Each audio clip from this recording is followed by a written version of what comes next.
Price Lord. பக்தியுள்ள தாய்மார்களின் ஆசீர்வாதங்கள் என்ன என்பதை பார்க்கலாம். முதலாவது, சாராள் கிட்ட ஆண்டவர் தரிசனமாகி நம்பிக்கையற்ற சூழ்நிலையில் இருந்து விடுவிக்கும்படியாக அவருடைய மலட்டுத்தன்மையில் இருந்து விடுவிக்கிறாரு. அதனால சாராள் ஒரு பிள்ளையை பெற்று அவளுக்கு ஈசாக்கு என்று பெயரிடுகிறாங்க. அப்போது அவங்க சொல்றாங்க, தேவன் என்னை மகிழ பண்ணார், இதை கேட்டு யாவரும் என்னோடு கூட மகிழ்ச்சி அடைவார்களாக என்று சொல்லி, அதோடு கூட இல்லாதபடிக்கு மனித குலத்தில் பாவத்திலிருந்து விடுவிக்கும்படியாக கர்த்தர் இயேசு கிறிஸ்துவோட வருகை ஈசாக்கின் பிறப்போடு இணையாக இருக்கிறது. தேவதூதர்கள் இயேசு கிறிஸ்துவின் பிறப்பு வெளிப்பட்டு பயப்படாதிருங்கள், இதோ எல்லா ஜனத்துக்கும் மிகுந்த மகிழ்ச்சி உண்டாக்கும் நற்செய்தி உங்களுக்கு அறிவிக்கிறோம், இந்த கர்த்தராகிய இயேசு கிறிஸ்து என்னும் இரட்சகர் உங்களுக்கு தாவீதின் ஊரிலே பிறந்திருக்கிறார் என்று அறிவித்தாங்க.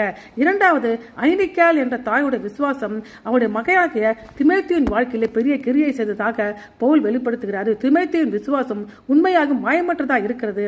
அந்த விசுவாசத்தை அவன் தாயிடம் என்று பெற்றார் என்று பவுல் வெளிப்படுத்துகிறார்.